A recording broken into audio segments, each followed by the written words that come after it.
Ƙasar Amurka ta kai hari karo na 10 a ƙasar Iran a wannan dare. Wato ana dai ci gaba da gwabza yaƙi tsakanin ƙasar Amurka da ƙasar Iran. A wannan karo ƙasar Amurka ta ce harin da ta kai ramuwar gayya ne ga halaka sojojinta da ƙasar Iran ta yi a ƙasar Jordan da kuma ƙasar Iraki. Wanda ta ce ta ba da umarni wa dakarun sojojinta, ta ba da umarni wa Secretary of War da dukkan wasu muƙarrabai da hukumomin tsaro na ƙasar Amurka, duk lokacin da ƙasar Iran ta kai wani hari ta kashe sojan Amurka, a ɗauki mataki ƙwaƙƙwara mai zafi a kan ƙasar Iran a matsayin ramuwar gayya. Wato yaƙi dai ya ci gaba da faɗaɗa yana zafafa, ana ci gaba da kai ma ƙasar Iran hari, Iran na ci gaba da mai da martani, wanda zance na gaskiya ƙasar Amurka fa a wannan yaƙi ta ɗauko dala ba gammo ne. Labarin da nake kawo muku a yanzu shi ne fa, a cikin wannan gwabzawar da ƙasar Amurka ke ikirarin bambame dubun dubatar locations, military facilities, civilian infrastructure da abubuwa da dama, amma fa a haka ƙasar Amurka ta nemi a yi ceasefire na kwanaki 10, wanda ƙasar Iran ta yi rejecting ɗin wannan batu na ceasefire tare da yin watsi da shi, saboda ta iya yiwuwa ma a cikin kwanaki 10 nan wani abu suke ƙara shiryawa. Maciya amana ne mutanen nan, maƙaryata ne, maha'inta ne, babu wani abu a faɗin duniya da za su faɗi ya tabbata gaskiya, komai nasu makirci ne da sharri. Haka fa suka rinƙa raina ma Rasha wayo. Masu bibiyar labarai ku rinƙa lura da wace ce ƙasar Amurka. Zai yi matuƙar mamaki a ce yau akwai wani mutum a faɗin duniya da yake kallon mutanen da daraja ko kima ko gasgata maganganunsu. Haka suke, yadda kuka ga suna ma ƙasar Iran, ba Iran suka fara yi mawa ba. Duk inda za a shirya wani abu da su a faɗin duniya sai sun yi cin amana. Haka suka je suka rinƙa, yadda kuka ga wannan abun na faruwa ana rainin hankali da son zuciya, wallahi haka suka je suka rinƙa yi ma ƙasar Rasha. Ina jin mutane da yawa ba su bibiyi asalin ƙeƙe da ƙeƙe a kan abin da ya faru da Rasha ba ne a yaƙin nan da take da Ukraine, har aka kawo wannan mataki. Sun yi watan galiliya da Rasha, sun raina ma Rasha hankali, sun yaudare ta yaudara mara adadi. Haka za su zo su ce ma Rasha za a yi sulhu tsakaninta da Ukraine a kawo ƙarshen yaƙi, a tsagaita wuta na kwanaki 30. Wallahi ana tsagaita wutan nan za su yi amfani da wannan kwanakin su je su tura sojoji, su tura makamai, kawai sai dai ku ga lamari ya lalace an ci gaba da fafata yaƙi. Sun yi so ɗaya, sun yi so biyu, sun yi so ba adadi. Ko kuma a ce wasu muƙarrabai na ƙasar Amurka ko na ƙasar Turawa za su je ƙasar Rasha wata ziyara, a yi amfani da wannan ziyara a ɗan yi ceasefire na kwanaki 3, a yi amfani da shigar waɗannan baƙi a kai makamai masu mugun yawa a ci gaba da yaƙi. Wato su dai babban abin da suka sani idan ka ga sun ƙyale ka, to sun riga sun rusa ka ne kawai. Amma in dai ba rusa ka suka yi ba, wallahi ba za su ƙyale ka ba. In ko ka ga ka yi nasara a kansu, to kai ma ka tashi tsaye ne ka ɗaura ɗamara yaƙi da su zuwa ƙarshen mutuwa kawai shi ne. Ka yanke shawara kawai daga yanzu za ka rinƙa faɗa da Amurka ne, ko ka yi nasara a kansu ka ƙarar da su, ko su yi nasara a kanka su ƙarar da kai. Amma makirci dai kan har duniya ta naɗe ka ta ganin shi kenan ba ƙaƙƙautawa. To the same irin abin da yake buga wa mutane hankali a wannan yaƙin kenan, aka rasa gane kanshi. Su ne za su zo su fara yaƙar ka gadan-gadan da zimmar suna tunanin za su yi nasara. Da sun ga zarar ba nasara su kana nema ka yi nasara a kansu, sai su nuna kamar sun miƙa wuya. Kai kuma kana murna sun miƙa wuya, za a yi sulhu, za a yi wani abu makamancin haka, ashe a daidai wannan gaɓar suna ƙara shirya maka wani conspiracy. Yanzu ku duba wace irin yarjejeniya ce ba a ƙulla ba a wannan yaƙin. Ni dai ban san ta ba. Babu wata yarjejeniya mai kama da gaskiya, mai kama da saura ƙiris da ba a ƙulla ta ba, amma makiran mutanen nan maha'inta sai su lalata su dawo su ci gaba da yaƙi. Kowa ya riga ya san abubuwan da suka fara ƙarshe-ƙarshen nan. Yanzun nan yaƙin nan ya zo ya dawo gadan-gadan, ina gaya muku kwanaki 10, yanzu haka rahoton da nake kawo muku sun gama kammala hari na 10 kenan kan ƙasar Iran. Dare 10 kenan babu ƙaƙƙautawa sai sun kai hari, ana mai da musu da martani. Amma a haka neman wani dama suke na ceasefire. Domin abin da ya sa suke neman wannan dama na ceasefire na kwanaki 10, ƙasar Iran ta mugun yi musu ɓarna ta wuce hankali a sansanin sojojinsu a Gabas ta Tsakiya. Ƙasar Iran a ƙasar Jordan, ƙasar Iraki, ƙasar Kuwait, ƙasar Bahrain ta musu lahani mai mugun girman gaske. Da alamu akwai abubuwan da suke so su gyara su ƙara kawo makamai a ci gaba da faɗan, saboda rainin hankali.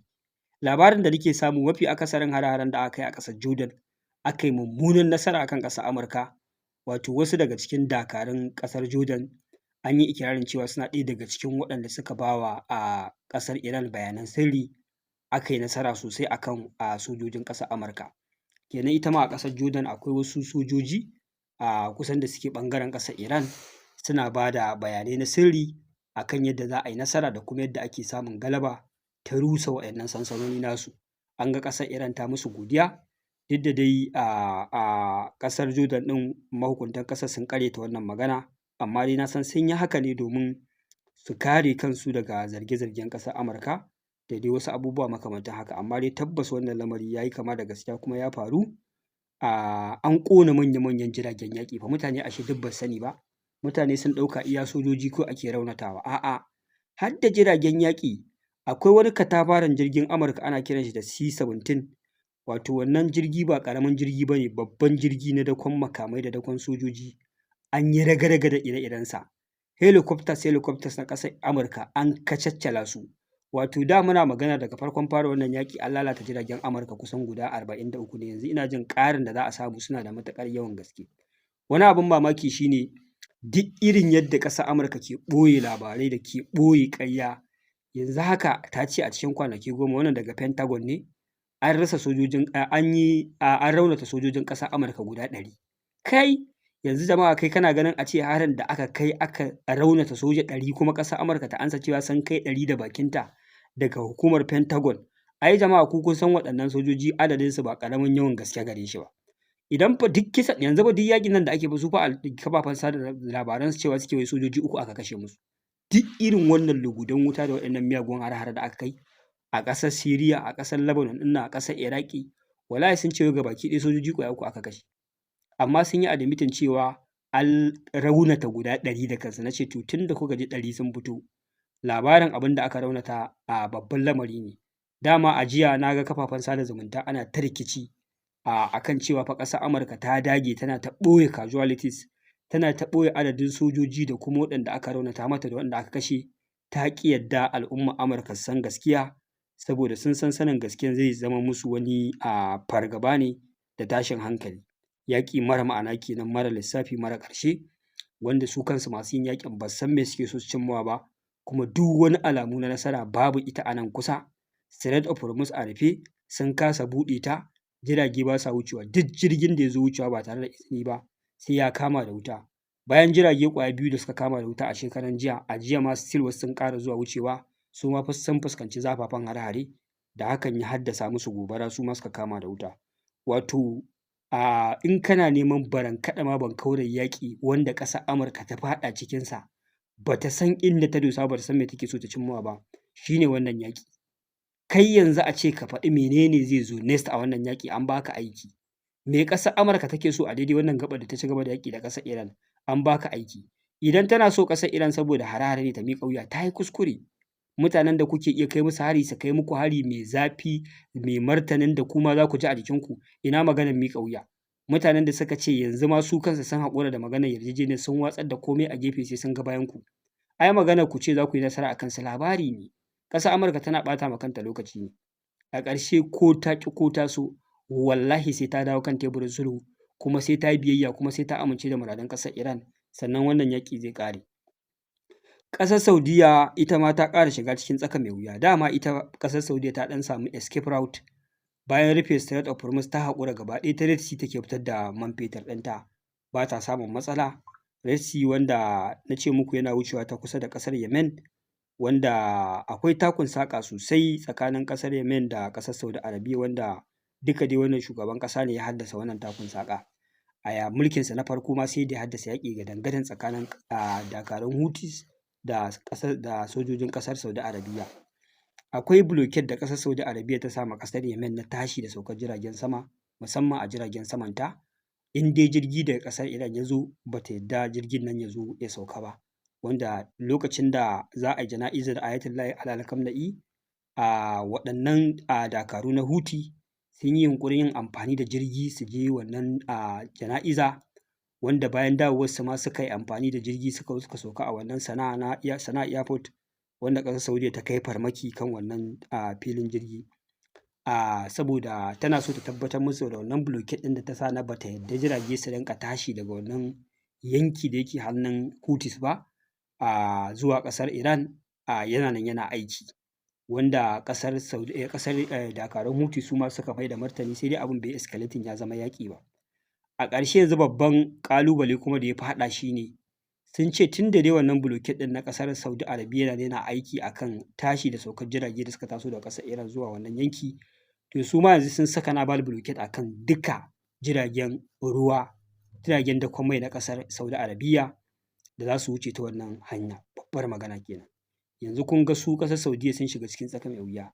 Strait of Hormuz ba wucewa, yanzu Red Sea ma sun samu matsala da dakarun Houthis, yanzu sun ce in dai jirgi ne da ƙasar Saudiyya zai wuce, wannan jirgi ba yi da hanya, idan ko ya zo wucewa za su farmake shi. Kun ga dai abin da ake gudu ne, shi ne kullum ake ƙara kusanto da shi, wato rikici a Gabas ta Tsakiya, rikici tsakanin ƙasashen da suke Musulunci, rikici a tsakanin al'ummar yanki guda, wanda duka waɗanda suke haddasa wannan yanki ba 'yan yankin ba ne. Ƙasar Yahudu zuwa aka yi aka ƙaƙaba musu ita. Ƙasar Amurka ba a wannan guri take ba. Yau a duniya da babu matsalar ƙasar Yahudu, babu matsalar ƙasar Saudi Arabia, babu kai matsalar ƙasar Amurka, ina ganin Gabas ta Tsakiya za ta zauna lafiya, babu wani tashin tashina, babu wasu yaƙe-yaƙe. Amma mutanen nan sun zo sun hana al'ummar wannan yanki zaman lafiya, kullum haɗa rikici suke, su ba su da buri sai fata su ga wannan ƙasar tana yaƙar wannan, wannan ƙasar tana harba ma wannan ƙasar makami, wanda wannan shi ne babban muradinsu. Su kuma su zo daga baya da zummar sun zo yayyafa ma fitina ruwan sanyi, su kwashe muku ma'adanai da tattalin arziki da man fetur ɗinku su yi gaba su je su azurta kansu.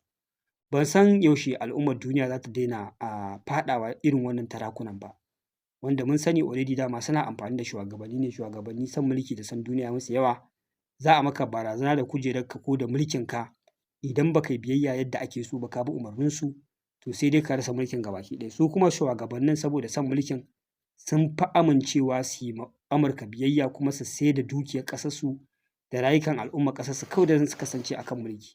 Wannan shi ne abubuwan da suke faruwa, abubuwa ne marasa daɗi, marasa ƙarshe. Amma dai a wannan karo ƙasar Amurka ta haɗu da tirjiya, ta haɗu da cikas. Kun sani duk ƙasashen da take afkamawa da yaƙi, ga yadda ƙasashen suke komawa a hannunta. Amma a ƙarshe yau ga shi ta zo ta shiga yaƙi da ƙasar da take ganin ta fi ƙarfinta. Amma harbi in harba ake yi, min asara in yi maka ake yi. Har yau ƙasar Amurka ta rasa hanyar da za ta bi ta yi declaring ɗin kanta winner. Abin kunya ne wannan, wannan gagarumar nasara ce ga ƙasar Iran. Wannan shi ne abin da yake faruwa da ƙasar Amurka. Kamar yadda na gaya muku a wannan dare, shi ne dare na 10 da ƙasar Amurka ta kai hare-hare, ita ma ƙasar Iran retaliation yana ne ya sauka. Insha Allah za mu hakaito muku asalin cikakken martani da ƙasar Iran ta maida a wannan hari karo na 10 da ƙasar Amurka ta kai mata. Wannan shi ne jama'a, nan zan dakata kada bidiyon ya tsaho. Wassalamu alaikum warahmatullahi.